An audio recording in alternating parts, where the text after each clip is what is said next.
السلام علیکم ورحمۃ اللہ وبرکاتہ۔ پیارے بچوں، مطالعہ بخش لازمی کلاس 10 کے ساتھ احمد ساقی حاضر خدمت ہے۔ ہم نے 3 چیپٹر پہلے مکمل کر رکھے ہیں۔ چوتھے چیپٹر کا پہلا حصہ یعنی بورڈ پیپر پیٹرن کے مطابق پہلا حصہ کثیر الانتخابی سوالات بھی ہمارا مکمل ہے، اور چوتھے چیپٹر کا دوسرا حصہ مختصر سوالات و جوابات ہم نے شروع کر رکھے ہیں، اور آج انشاءاللہ العزیز مختصر سوالات و جوابات کا 6واں لیکچر ہے، جس میں ہم سوال نمبر 51 تا سوال نمبر 60 حل کریں گے۔ تو آئیے چلتے ہیں آج کے انتہائی اہم سوالات کی طرف۔ پیارے بچوں، آج کا پہلا سوال ہے سوال نمبر 51۔ پنجابی زبان کے کتنے لہجے ہیں اور معیاری لہجہ کون سا ہے؟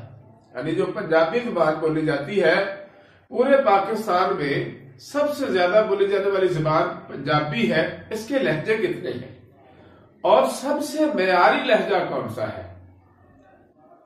پیارے بچوں، پنجابی زبان کا تعلق ابتدا جو ہے وہ ہڑپائی اور دراوڑی زبان سے شروع ہوتا ہے۔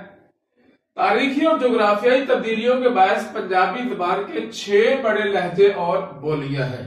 ہڑپائی اور دراوڑی زبان سے اس کی ابتدا ہوئی، اس کا ارتقاء شروع ہوا، اور جغرافیائی اور تاریخی تبدیلیوں کی وجہ سے اس کے 6 بڑے لہجے ہیں، یعنی 6 زبانوں میں یہ 6 لہجوں میں بولی جاتی ہے۔ وہ کون سی ہے؟ باجی، پوٹھواری، ملتانی، چھاچھی، دھنی اور شاہپوری، یہ 6 لہجے اور 6 بولیاں ہیں پنجابی زبان کی۔ اور باجی لہجہ جو ہے، جو لاہور، شیخوپورہ، گوجرانوالہ کے آس پاس بولا جاتا ہے، یہ سب سے معیاری لہجہ تصور کیا جاتا ہے۔ پنجابی زبان کی 6 بولیاں، 6 لہجے ہیں، اور ان میں سے ماجھی لہجہ جو ہے، جو لاہور، شیخوپورہ، گوجرانوالہ اور اس کے آس پاس بولا جاتا ہے، سب سے معیاری لہجہ تصور کیا جاتا ہے۔ سوال نمبر 52 ہے، پنجابی زبان میں ادب کا آغاز کب ہوا اور ترقی کب ہوئی؟ پیارے بچوں، پنجابی زبان کے ادب کا آغاز حضرت بابا فرید الدین المعروف گنج شکر سے ہوا، پھر سکھ مذہب کے بانی بابا گرو نانک دیو جی کا نام آتا ہے۔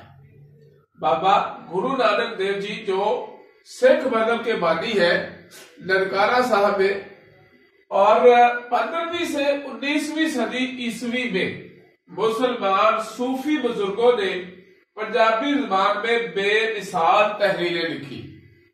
15ویں سے 19ویں عیسوی صدی میں مسلمان صوفی بزرگوں نے پنجابی زبان میں بے مثال تحریریں لکھی، اور ان صوفی شعراء میں بابا بلے شاہ، سلطان باہو اور خواجہ غلام فرید شامل ہیں۔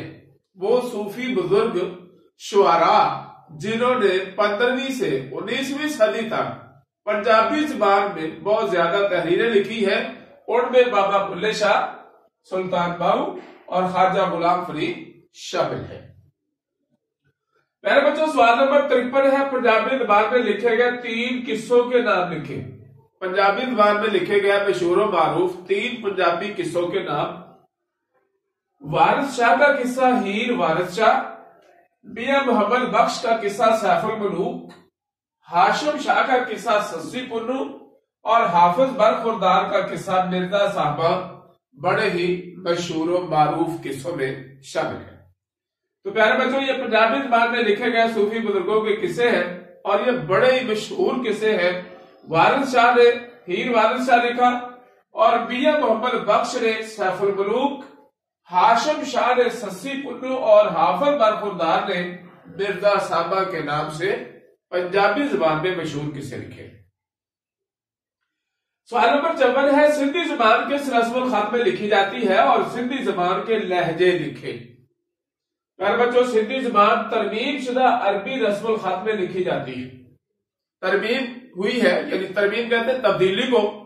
اب اس کا رسم الخط تبدیل ہوا ہے، اور اب یہ عربی رسم الخط میں لکھی جاتی ہے، اور سندھی کے مختلف لہجے ہیں۔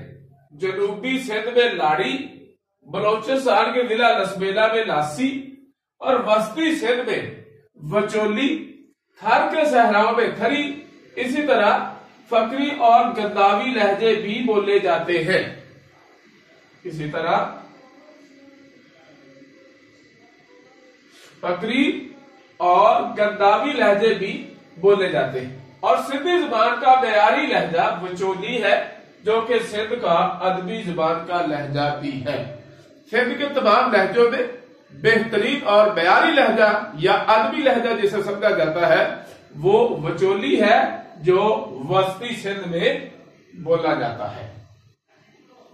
سوال نمبر 55 ہے، سندھی زبان کب تک تعلیم و تدریس کی زبان رہی ہے؟ سندھی زبان کے کوئی سے 2 شعراء کے نام لکھیں۔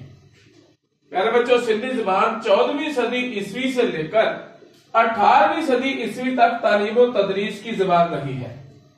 صوبہ سندھ میں تعلیمی اداروں، دفاتر اور عدالتوں میں اب بھی سندھی زبان استعمال ہوتی ہے۔ صوبہ سندھ میں اب بھی اداروں میں یعنی دفاتر میں، تعلیمی اداروں میں اور عدالتوں میں اب بھی سندھی زبان استعمال ہوتی ہے، اور سندھی شاعری کرنے والے صوفی بزرگ شعراء میں شاہ عبداللطیف بھٹائی اور سچل سرمست مشہور شاعر ہیں۔ سندھی شعراء میں شاہ عبداللطیف بھٹائی اور سچل سرمست بڑے مشہور و معروف شاعر گردانے جاتے ہیں۔ سوال نمبر 56 ہے، عربی زبان کے بعد کس زبان کا درجہ آتا ہے اور سندھی زبان میں قرآن کریم کا ترجمہ سب سے پہلے کس نے کیا؟ تو پیارے بچوں، عربی زبان کے بعد دوسرا درجہ سندھی زبان کو دیا گیا ہے۔ قرآن کریم کا سندھی زبان میں سب سے پہلے ترجمہ اخوت عزیز اللہ نے کیا۔ اخوت عزیز اللہ نے کیا، اور عربی کے بعد دوسرا نمبر سندھی زبان کو دیا گیا ہے۔ سوال نمبر 57 ہے، پشتو زبان میں کتنے لہجے ہیں اور پشتو زبان کی قدیم ترین کتاب کون سی ہے؟ پشتو زبان کے 2 بڑے لہجے ہیں، پہلا مغربی اور دوسرا مشرقی لہجہ کہلاتا ہے۔ پشتو زبان کی 8ویں صدی میں لکھی گئی کتاب پٹا خزانہ قدیم ترین کتاب ہے، اور پشتو نظم کا پہلا شاعر امین کروڑ کو سمجھا جاتا ہے۔ 8ویں صدی عیسوی میں لکھی گئی پشتو زبان میں کتاب جو ہے اس کا نام ہے پٹا خزانہ، اور یہ پشتو زبان کی قدیم ترین کتاب سمجھی جاتی ہے، اور پشتو زبان کے پہلے شاعر امین کروڑ سمجھے جاتے ہیں۔ امین کروڑ۔ سوال نمبر 58 ہے، پشتو زبان کس رسم الخط میں لکھی جاتی تھی اور عربی رسم الخط میں کس نے ڈالا؟ یعنی حروف ابجد الفابیٹکس جو ہے پشتو زبان کے، یہ پہلے کس زبان میں لکھے جاتے تھے اور اس کو عربی زبان یعنی عربی رسم الخط میں کس نے ڈالا؟ پیارے بچوں، مسلمانوں کی برصغیر میں آمد سے پہلے پشتو خروشی رسم الخط میں لکھی جاتی تھی۔ خروشی رسم الخط یہ مسلمانوں کی برصغیر میں آمد سے پہلے کی بات ہے، جسے سلطان محمود غزنوی کے دور میں سیف اللہ نامی شخص نے عربی رسم الخط میں ڈھالا، اور خوشحال خان خٹک اور رحمان بابا پشتو زبان کے مشہور شاعر ہیں۔ پشتو زبان کے مشہور شعراء میں خوشحال خان خٹک اور رحمان بابا جو ہے یہ مشہور ترین ہے، اور سیف اللہ نامی آدمی نے سلطان محمود غزنوی کے دور میں پشتو زبان کے حروف ابجد کو یعنی الفابیٹکس کو خروشی رسم الخط سے عربی رسم الخط میں ڈالا۔ سوال نمبر 59 ہے، قدیم بلوچی ادب میں نظموں کا موضوع کیا ہوتا تھا اور کن شعراء نے شہرت پائی؟ بلوچی زبان میں کن شعراء نے شہرت پائی اور ان کی نظموں کا موضوع کیا ہوا کرتا تھا؟ قدیم بلوچی ادب کے دور میں نظموں کا موضوع رضویہ داستانیں، رضویہ بھی بہادری کی داستانیں، بہادری کے قصے اور لوک گیت، قبائلی لڑائیاں یا عشق و محبت کی داستانیں ہوتا تھا۔ یعنی پہلے شاعر جو نظمیں لکھا کرتے تھے بلوچی ادب یا بلوچی زبان میں، ان کے ٹاپکس، ان کے عنوان اور موضوع جو ہے وہ رضویہ داستانیں، لوک گیت، قبائلی لڑائیاں یا پھر عشق و محبت کی داستانیں ہوا کرتے تھے۔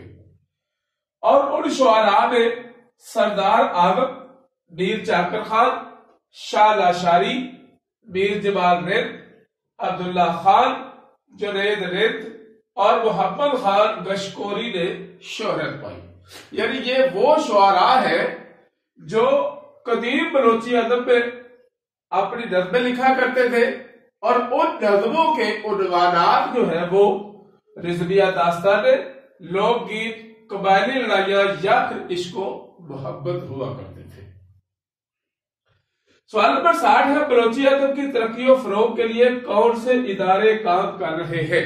یعنی بلوچی ادب جو ہے، بلوچی زبان جو ہے، اس کے فروغ اور اس کی اشاعت کے لیے، اس کی ترقی کے لیے کون کون سے ادارے کام کر رہے ہیں؟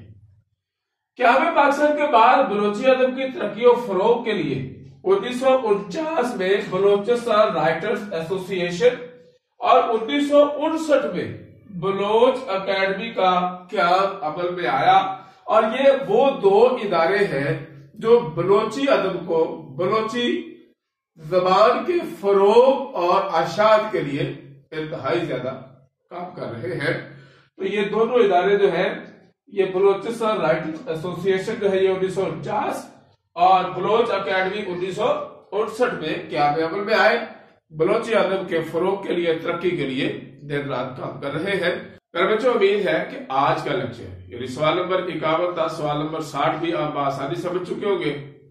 اسے زیادہ سے زیادہ لائک اور شیئر کریں اور میرے چینل کو سبسکرائب کر لیں، ساتھ لگے گھنٹی کے بٹن کو دبانا مت بھولیں تاکہ میرا ہر آنے والا لیکچر سب سے پہلے آپ تک پہنچے۔ پیارے بچوں، محظوظ ہونے کے لیے میرے دوسرے چینل احمد ساکی پروڈکشن کو بھی سبسکرائب کر لیں، ساتھ لگے گھنٹی کے بٹن کو دبانا مت بھولیں تاکہ ہر نئی اپلوڈ ہونے والی ویڈیو کا سب سے پہلے نوٹیفیکیشن آپ تک پہنچے۔